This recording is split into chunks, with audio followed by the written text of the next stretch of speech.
Hey guys, welcome back to Growin Crowin.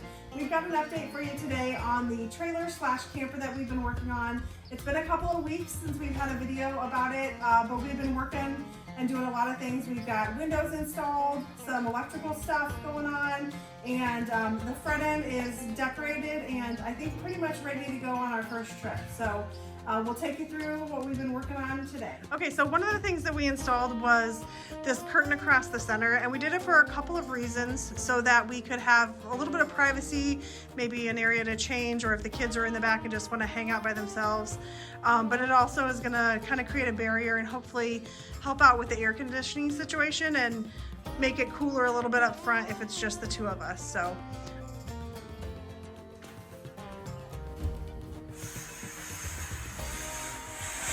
it also partitions it off nice, so we kind of have the back end as a garage area, and it gets the front end a little more homey, kind of more camper feel. One of the first things that we did was installed windows. It had no windows in it, of course, so we actually ended up doing 4 different windows. So I'll let Aaron kind of talk about those a little bit. We ended up buying some windows off of Amazon. They were 12 by 22s. Of course, you know, supposedly these campers are 16 inches on center. We had some windows or some spacings that were not. So I decided to go down to the 12-inch ones to make sure we could make them work. The first one was a little tough. It was over there. There's no template, I guess, per se. So we kind of had to make our own, and I was not real happy with the first window we did.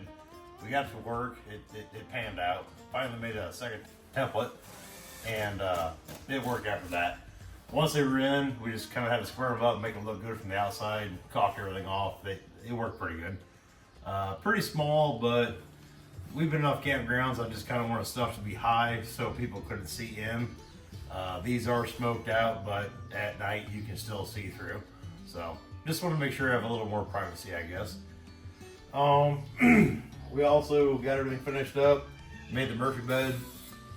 That sucked. We just bought a cheap frame for 50 bucks and pulled the welder out. Did a lot of work on it. We talked about doing the stuff that comes from the ceiling down and whatnot. It wasn't gonna work. Then kind of had the idea just to do some jack stands underneath and a brace in the middle. Built these are wheel wells, of course, for the triple axle. Then we ended up building just a sub box underneath. These do flip up, a little more storage underneath just for whatever you gotta do. I don't know, kind of worked out. Everything works okay. We got 100 foot of E-track in this trailer, so we're still trying to figure it out. New camper, trying to figure stuff out. But when this bed comes up, we got some locks on the E-track, and we run a ratchet strap across there to hold it in place. Just kind of set up tonight for the first time. Got the bed made and whatnot. Over there you can kind of see the ratchet strap that holds the bed up. We got to try with the pedals and everything. My goal is to kind of try to keep the bed made and be able just to ratchet strap it up and then layer down. You know, save 15-20 minutes and trying to not have to make a bed, I guess. The kitchen area, I think last video we pretty well showed the countertop, the kitchen sink and whatnot. Today we kind of went to town and we had saved some points up from Menards, so we used some of that stuff up. Megan had some gift cards from Menards, so we had, Walmart. We had a pretty good haul and spent 70 to 80 bucks total out of pocket. I was able to get some stuff. Got a nice dorm fridge ready to go. And then these, we bought some conduit and stuff just for slides. These slide out of the way. Once I get it, we'll put a portable air conditioner there, and that'll be the air conditioner for the place. Last video, we were trying to figure out the sink. I just did some 7-gallon jugs, and then you can kind of look down in there. I just went and bought a 12-volt pump, and that's strictly for water for the sink. Then I just put a 12-volt toggle switch here, just so you don't run the pump dry. But I don't know, it's not like the main camper, but it's enough to brush your teeth, wash some dishes, and be able to go.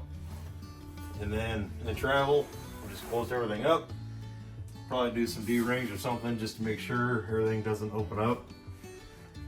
We butcher a lot of our own food and whatnot, so the refrigerator, we had a hard time trying to do if we want to do a big fridge, a small fridge, but we just moved it today, so of course we can't start it up. But we decided that, you know, bigger fridge, smaller freezer, try to make it work. Got a coffee pot today. I'm not gonna start redesigning stuff, or decorating stuff, I should say. I don't know. So far it looks like it's doing pretty good. The bathroom, we got the curtains hung.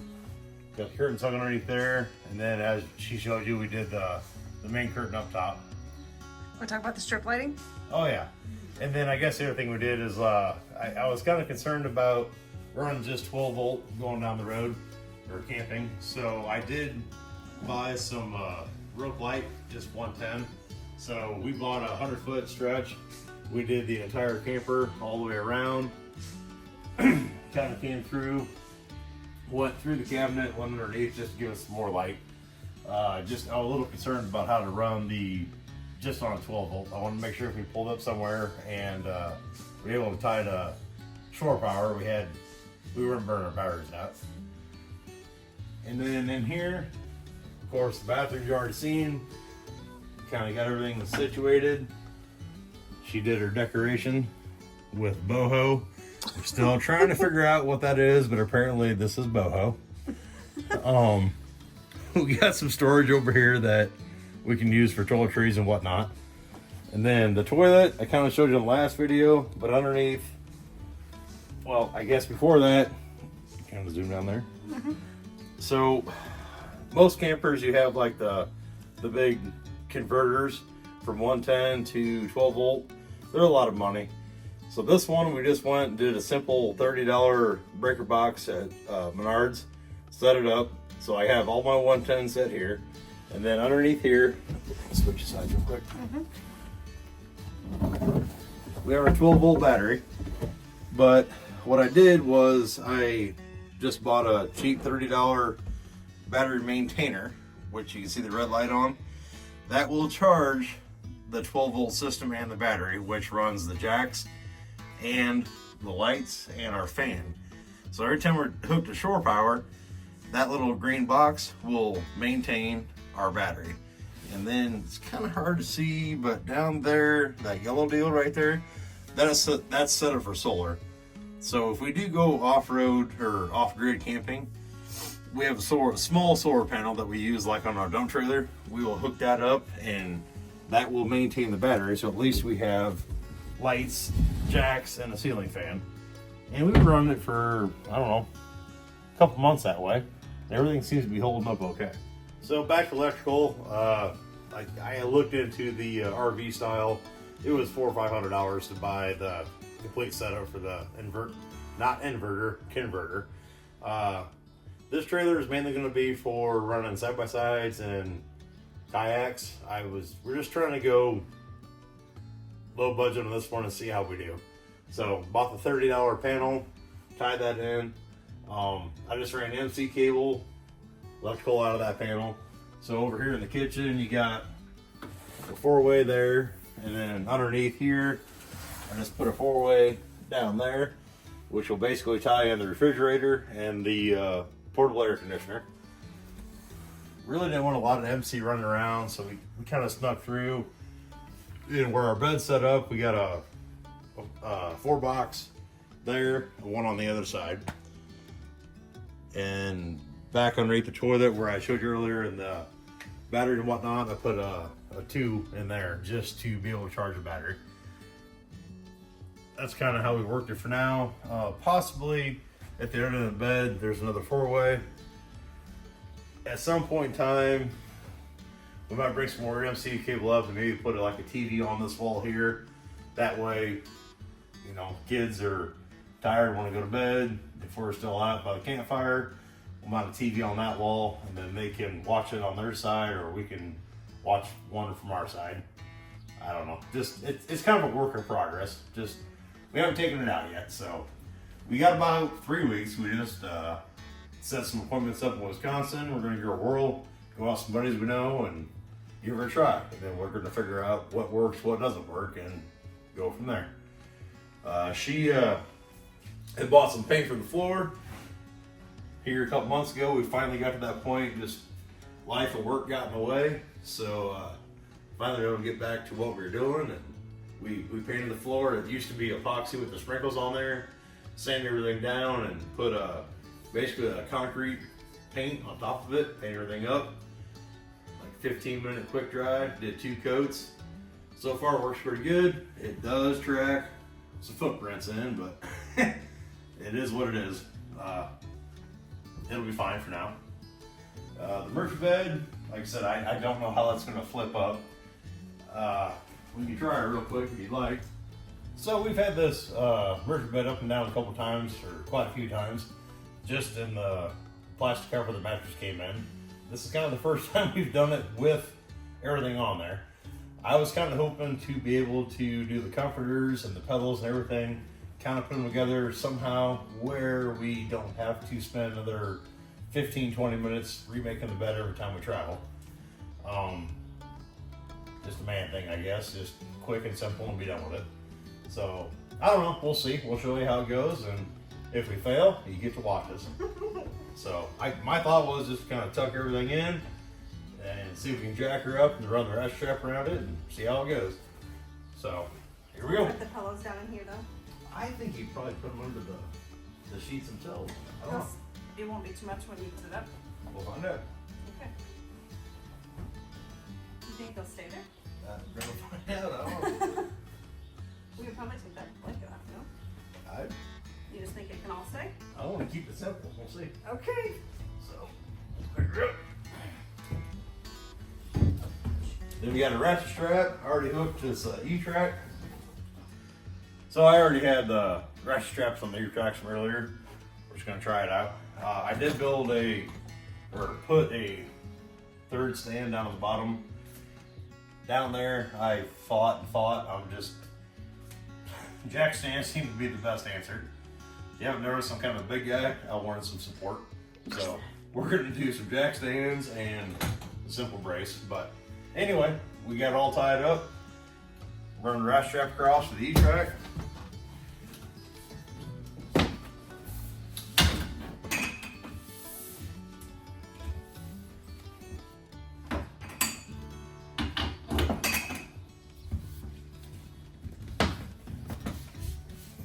Should be able to suck her in.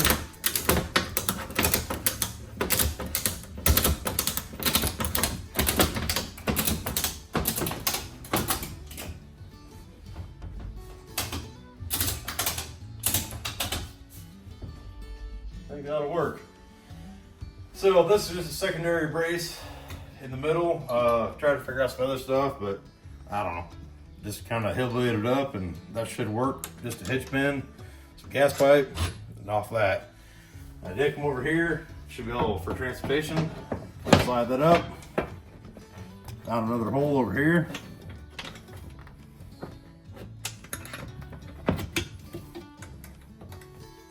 That's it. So, I mean, that's pretty rock solid. Still got the jack stands in the middle that we're using for the support. Right here between the wheels of the triple axles and the bed frame, I was just gonna put a little 5/4 board or something here and just set them right back in that corner. Underneath the bed, I believe we showed you in the last video, we have storage, but just trying to keep it plain and simple where the quicker you can get everything set up, the quicker you enjoy your vacation, I guess. So just trying to make it that way. All right, well, one up, so we'll see how it goes back down. Got to teach Megan how to run these ratchet straps. She has a hard time with that for some reason. She's getting better. Just unhook those.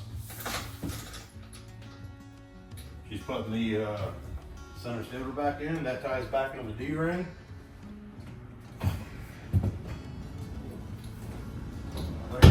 right back on the brackets. I think that'll work. Yeah, it didn't squish it too much. Huh. That's the way I all the elbows.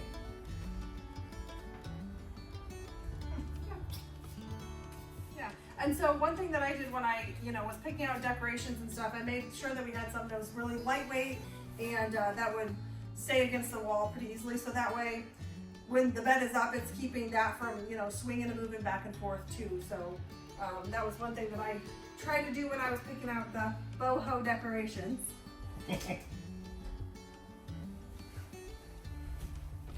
Yeah, that even stayed put. I'm surprised.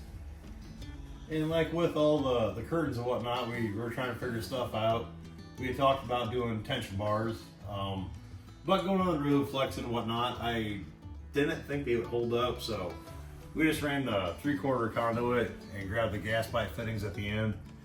A little more rigid, we'll see. I just don't know how much the trailer's gonna flex going on the road, so we might be retweaking some stuff after the first trip. The one thing I did not mention was, I believe the last video we kind of showed you the bathroom, and it had a false, or did not have a false ceiling in it yet. We did take, and I grabbed some material, and I put a false ceiling up in there. And then Megan, of course, wanted a Cute light. Yeah, for the kitchen area. So the one I took down, I mounted back in here. So we do have our false ceiling in here now. Kind of ties it off. The top area again will be storage. I think we brought that up in the last one. This one, you're gonna have to reach up and just kind of hit, but it lightens up. So we reused that light that was actually out here that I replaced it with the cute light. So we already had that one. We didn't have to buy another one. So bonus. Right. All right. So again, it is kind of devastating. I got on some Facebook groups and whatnot, trying to figure out how to turn these into campers. Everybody kept freaking out about the windows. I'm like, that's not a big deal. It's a big damn deal. You start cutting holes in a large amount of money you just spent, it's a little nerve-wracking. So we had to make sure that there's no wires running through for the boho system, the marker lights and whatnot, but it turned out pretty good. Once we had them all set, ran some clear silicone around the edges, should be watertight. Got a couple blemishes here. I did run painter's tape around them, but should have went maybe 2 rows deep, a couple scratches, but we've been camping long enough and running trailers, you're going to drag on trees, it'll all disappear. So that's the we got on this side. Kind of working around. I wanted some storage, so we had a little side box off one of the work trucks, so I grabbed that. For now, it's great much in there, and it's a little rough, but we got some storage in there. We have this set up where we can run solar as well. Not like a full lithium system or anything, I run these in my dump trailers. That way when we're hauling firewood, scrap, whatnot, I can just keep these maintained in the driveway, and you don't run out of battery. So what we've been doing here lately, and it actually works, is it's got a little cheap stand, comes with Harbor Freight. You layer out, face her south, and it's been charging it. So between the lights and the fan and whatnot, that thing's been running. I have not had to charge it since. Still got a little more work and get something a little more permanent where we can go to the campground and tie it into it. But for now, that's what we've been doing. We brought main shore power in, went to a local store we have around here, and I put a 30 amp system in it. So this ties into the breaker box in the camper. I kind of went this style. This actually undoes, pulls out. This will close down 100% watertight. Bought a 50-foot cord, and we have something tied to our shop for our last camper. So most campers, you're tied in like halfway or 3/4 way back. I just did not want to run the exposed wire on the inside of the trailer. I didn't want it underneath. So I decided to go up front. Any campground we've ever been to in the past 7, 8 years, I think we'll be good to go. We'll find out for sure. So anyway, when this is all said and done, pull these out, wrap them up, throw them in the front toolbox. Should be good to go. Probably throw a 100-foot regular drop cord in there. If we want to take a Traeger or a smoker or whatnot, we'll just tie into the post at the campground. I thought about trying to put like a 110 on the outside like our fifth wheel. I don't want to do it. I'm trying to keep it clean and less penetrations. Up here, this is the other two windows we put in. Front one, of course, is the bathroom. This other one is one you've seen by the bed. Otherwise, we're just trying to keep it clean. Just ordered 6 new tires and rims. We're going to put them on the trailer. We also have a deck over and a stock trailer for running cattle and sheep. We've blown enough tires going down the road camping. It's not fun, so we've learned our lesson. We grabbed some new tires, new rims. We'll put this on this, and we'll just move the other tires over to the other trailers. And otherwise, I think we should be ready to go. Thanks so much for joining us today. We'd love if you hit that subscribe button and follow along as we take this trailer on our first adventure. And we will also, in the description, I will link the past 2 videos that we did so you can kind of go back and see how we got started if you'd like, as well as I will link some of the things that we bought to put in it, like the windows and that kind of thing. So thank you guys so much for tuning in, and we hope you come back.